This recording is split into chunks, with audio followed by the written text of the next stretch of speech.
안녕하세요. 사연라디오입니다. 이번 사연은 서울에 사는 30대 초반의 여성 변호사께서 보내주셨습니다. 현재 남편을 우연히 만나서 결혼을 하게 되었지만 행복한 결혼 생활에 시어머니 때문에 너무 고민이라는 사연입니다. 무슨 일이 있었는지 지금 바로 알아보겠습니다. 안녕하세요.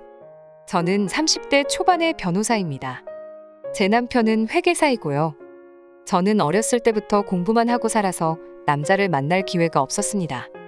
그래서 지금의 남편을 나이트에서 처음 만났어요. 하루 종일 일만 하다가 집에서 잠만 자고 다시 일을 나가는 생활을 하다가 친구 생일날 우연하게 나이트를 가보게 되었어요. 나이트는 처음이지만 노는 것도 화끈하게 놀아보자 생각했습니다. 처음 나이트는 저에게 완전히 신세계였어요.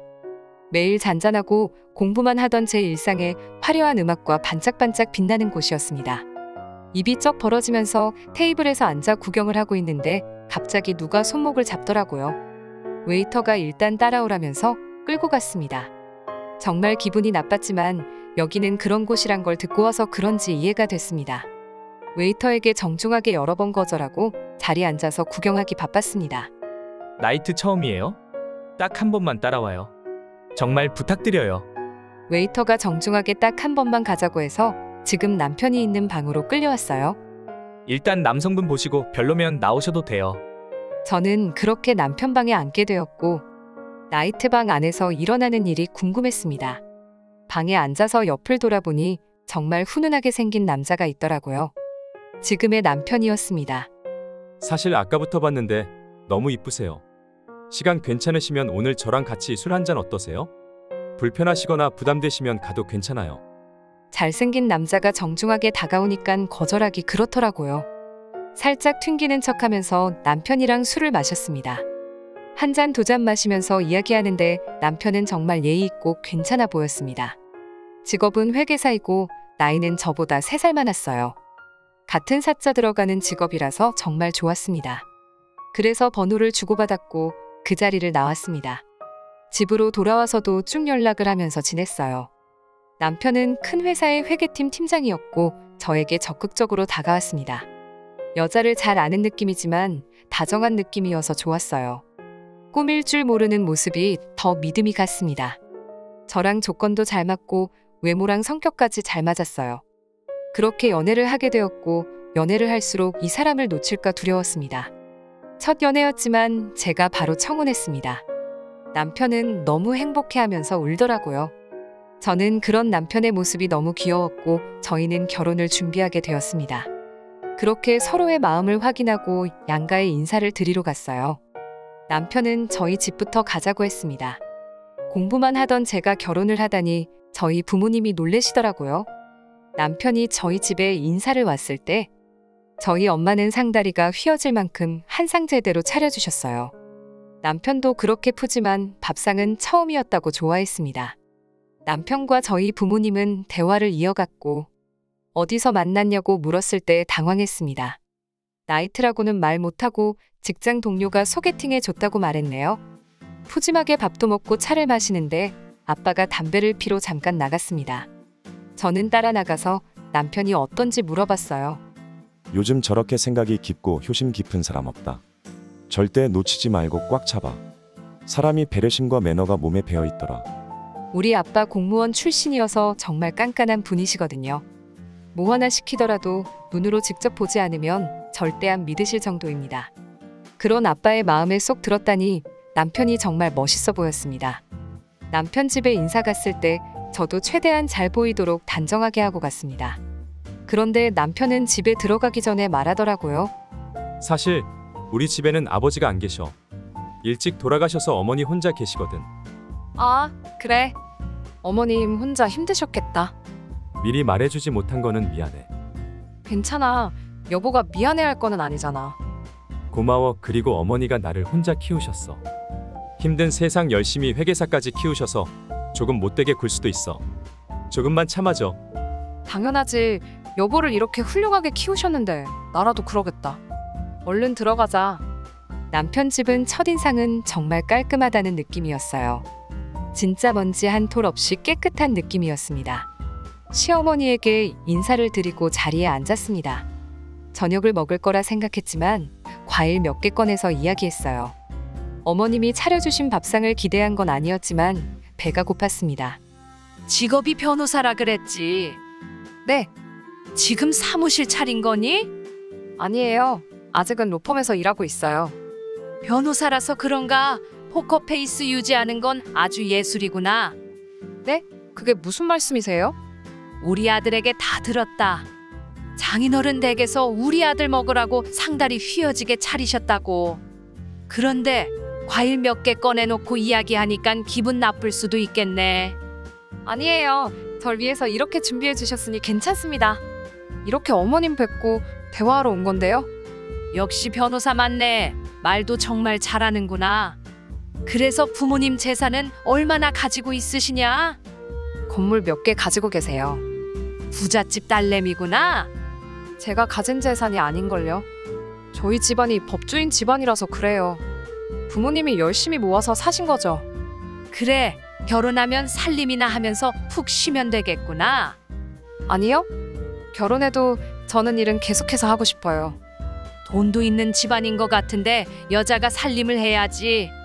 그럼 우리 아들 아침도 안 먹이고 회사 보내려고 생각하는 거냐?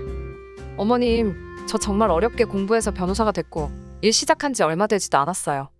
그만두기에는 너무 아까운 직업이고 포기하기엔 제 노력이 아까워요. 제정신으로 하는 소리냐? 무슨 돈도 고른 계집도 아니고 아들 밥을 안 차려준다고? 애들도 아니고 요즘 아침은 각자 해결해야죠. 상황이 되면 최대한 차려줄 거예요. 너희 부모님이 그렇게 가르치든? 네, 저희 집은 알아서 각자 챙겨 먹는 스타일이에요. 저희 집안이 법조 집안이라 다들 바쁘시거든요. 어릴 때부터 저희는 각자 챙겨 먹거나 필요한 건 부탁했어요. 정말 대단하다. 대단해. 시집을 와서 우리 집 식구가 됐으니 우리 집 룰을 따라야지. 집안일과 아침밥은 여자가 해야 하는 거다. 저희 시댁에서 살 생각은 전혀 없고요. 저희 아버지가 아파트 마련해 주셔서 거기에서 살 겁니다. 그리고 오빠도 이제는 우리 집 식구이기도 한데 저희 집 룰도 따라야겠죠. 그래도 상황이 되면 차려줄 생각이에요. 어디서 이렇게 독한 걸 가져왔니? 한마디를 안 지내? 인사하러 온 자리가 자존심 싸움으로 갔습니다. 하지만 저도 거짓말하기는 싫었어요. 서로의 직업 특성상 아침을 사 먹을 수도 있지만 어머님이 요구하는 밥상을 차리기는 힘들었습니다.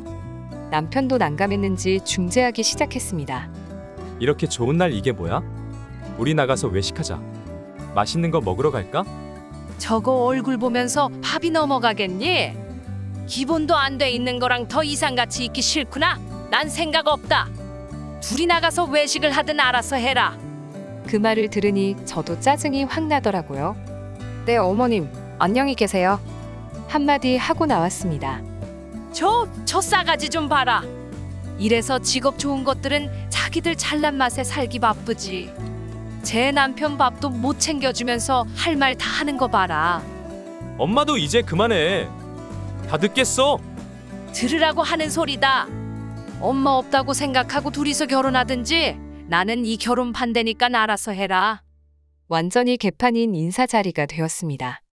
남편이 까칠하신 분이니까 참아달라고 이야기했지만 저도 모르게 너무 공격적이라 욱했어요.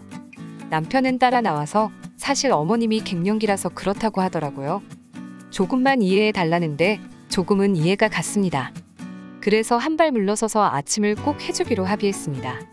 모든 게 마무리가 되고 상견례 날짜가 되었어요. 어머님도 저를 이해해 주셨는지 상견례 자리에서는 금쪽 같은 며느리로 생각해 주셨습니다. 제가 그날 조금이라도 일찍 양보할 걸 이라는 생각이 들더라고요. 그런데 역시나 보이는 자리에서의 쇼였습니다. 집에 모셔다 드리는 차에서 하루 종일 뭐라고 하면서 기강을 잡으려고 했습니다. 결혼만 하자는 생각으로 결혼식을 준비했어요. 다행히도 남편이 한가한 시즌이라 정말 많이 도와줬습니다. 결혼식에 많이들 싸운다고 하는데 저희는 오히려 좋았어요. 남편도 결혼 준비하는 내내 행복해했습니다. 결혼사진 촬영을 하는데 시어머니가 갑자기 찾아오셨습니다. 시비 걸로 오신 거였어요. 여자가 저렇게까지 경박하니? 가슴골이 훤히 보이는데 그냥 다 보여주지? 어머님, 한 번뿐인 결혼이고 지금 이 드레스가 가장 베스트 신상이에요. 내가 싫어할 짓만 골라서 하는구나. 마음에 안 들어. 지금은 마음에 안 드실 수 있지만 제가 어머님 마음에 쏙 들도록 노력 많이 할게요. 어휴, 대단하구나. 이렇게 말씀하시고는 가셨습니다. 결혼 사진을 찍어야 하는데 웃음이 나오지 않았어요. 왜 오셨는지 도저히 모르겠더라고요. 일부러 결혼 사진 망치려고 한마디 하고 가셨나 싶었습니다. 그래도 남편이 기분을 풀어줘서 무사히 촬영을 마무리했습니다. 그렇게 스튜디오 촬영도 마무리되고 청첩장이 나왔습니다. 저희 쪽 200장, 신랑 측 200장 준비했어요.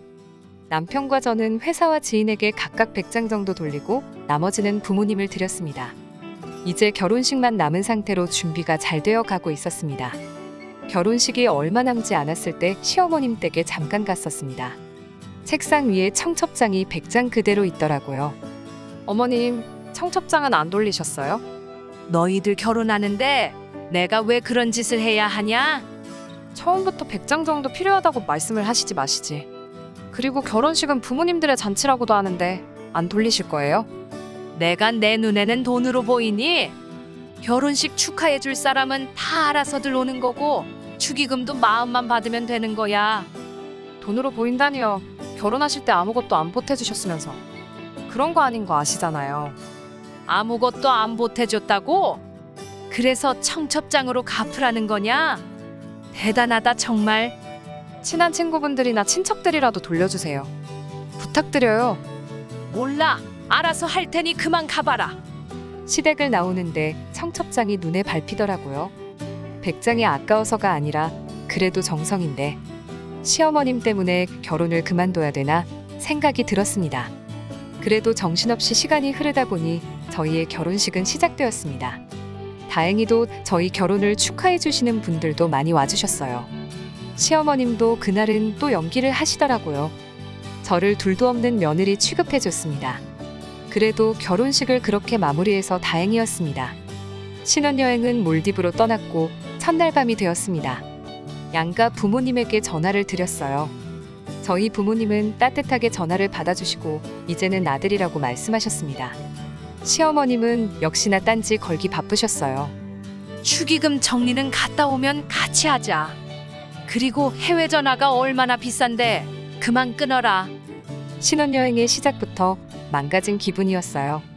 남편은 시어머님이 그런 분이 아니라고 말하는데 억울했습니다. 사람들 많은 자리에서 시어머님의 연기는 예술이었어요. 그래도 6박 7일의 신혼여행은 행복했습니다. 역시 이 결혼 잘한 것 같았어요.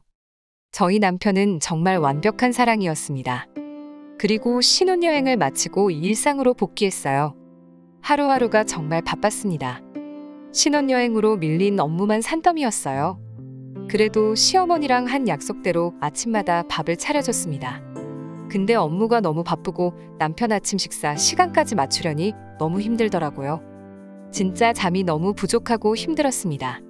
자기 전에 식재료를 사오고 새벽에 아침 차리는 모습을 남편이 안쓰러워하더라고요. 그래서 샌드위치나 도시락으로 대체하기로 했습니다. 업무가 조금 여유로워질 때 가끔씩 차려주기로 했어요. 그렇게 샌드위치를 사서 아침을 먹고 있는데 하필 그날 시어머님이 오셨어요. 저는 정신없이 준비하면서 샌드위치를 먹고 있었고 남편은 자고 있었습니다. 시어머님은 아침을 잘 차려주시는지 확인하러 오신 거였어요. 준비를 다 해가고 나가려는 순간 시어머님은 화를 내셨습니다. 나랑 한 약속은 안 지키고 빵 쪼가리가 뭐냐? 내 아들 따뜻한 밥을 먹어야지 차가운 빵 하나 먹이려는 거냐? 그렇게 소리치면서 샌드위치를 던졌어요. 당장 이 집에서 나가라. 너는 이제 우리 집 며느리도 아니다. 어머님, 남편하고 다 이야기하고 합의한 내용이에요. 요즘 너무 바쁘고 정신없어서 잠깐만 사 먹기로 했어요. 잠깐? 오늘이 하필 그날이라는 거냐? 이게 어디서 시어머니 앞에서 거짓말이냐? 출근을 해야 했는데 온몸이 샌드위치로 더러워졌습니다. 그만하세요. 지금 저 출근해야 하는데 이게 뭐예요? 시끄러워지니 남편이 나와서 중재하더군요. 엄마, 그래도 이렇게까지 해야 해. 당장 그만해. 정말 정신없고 더 따지고 싶었습니다. 대충 물티슈로 닦고 출근하기 바빴기에 그냥 집을 나왔습니다. 그리고 회사에 출근하고 점심을 먹는데 눈물이 나더라고요. 너무 억울하고 화가 나서 참을 수 없었습니다. 그래서 이혼 전문 변호사인 선배를 찾아갔어요. 고부 갈등으로 인한 이혼 서류를 준비하였고, 다행히 저희 집에는 홈캠이 있습니다. 오늘 사건까지 저장된 파일로 준비 다 했습니다. 그리고 저녁에 남편과 시어머님을 불렀어요. 오늘 아침 일로 말씀드릴 게 있어요. 저녁에 잠깐 시간 괜찮으세요? 오냐? 내가 정신을 차렸구나. 네, 저 정신을 확실하게 차렸습니다. 이혼 서류와 위자료 청구까지 완벽하게 준비해서 만났습니다. 남편은 어머님을 태워서 같이 우리 집에 오셨고, 저는 집에 들어오는 모자에게 서류를 던졌어요. 시어머님은 놀라서 뒤로 넘어질 뻔하셨습니다. 어머님, 이제 서로 기싸움 그만하고 정리하시죠. 잘 아시다시피 저 잘 나가는 변호사예요. 오늘 아침 일과 이때까지 일들을 녹음해서 서류 준비했네요. 잘 읽어보시고 앞으로 준비 잘하시길 바래요. 이게 뭐 하는 짓이냐? 내가 진짜 미친 거야? 꼴도 보기 싫으니까 당장 이 집에서 나가. 뭔가 착각하시는 것 같은데 여기 제 명의로 된 아버지가 준 집이에요. 서류 잘 챙겨서 뒤돌아서 나가면 됩니다. 시어머님은 저한테 달려들어서 머리채를 잡으시더라고요. 저는 뿌리치고 한마디 했습니다. 이것도 자료 추가로 제출할게요. 여보, 지금 이게 뭐 하는 짓이야? 당신 지금 어디까지 가려는 거야? 당신도 똑바로 행동하고 생각해. 두 번 다시는 내 눈앞에 어머님 안 보이게 하든지 아니면 이혼하든지 선택해. 남편은 조금 있다가 이야기를 다시 하자며 어머님을 모시고 나갔습니다. 그리고 돌아와서는 미안하다고 하더라고요. 솔직히 저희 둘만 있을 때는 세상에서 가장 행복한 부부입니다. 남편도 이혼 소송 자료와 홈캠을 보면서 놀라더라고요. 다시는 엄마 안 보고 살게 해줄게. 그동안 정확히 몰라줘서 미안해. 아니야, 괜찮아. 그래도 다시는 나랑 안 마주치게 해줘. 그렇게 길고 긴 시집살이를 마쳤네요. 3년이란 시간 동안 시댁은 쳐다도 안 보고 살고 있습니다. 그동안 식구도 늘어서 이쁜 아들 하나 낳았어요. 그래도 아들이 조금만 더 크면 시댁을 찾아가려 합니다. 아마도 자식을 사랑하는 어머님이 손주도 엄청 이뻐하실 거예요. 그동안 기싸움과 서열 정리는 그만하고 가족으로 지내고 싶어요. 저도 따뜻하고 서로를 존중해주는 가족이 되고 싶습니다. 오늘의 사연은 여기까지입니다. 구독과 좋아요는 저에게 큰 힘이 됩니다. 댓글로도 많은 이야기 편하게 나눠주세요. 오늘의 사연은 여기까지입니다. 사연에 관한 다양한 댓글 남겨주세요. 그리고 신청하실 사연이 있으시다면 아래의 메일 주소로 보내주시면 사연 제작을 도와드립니다.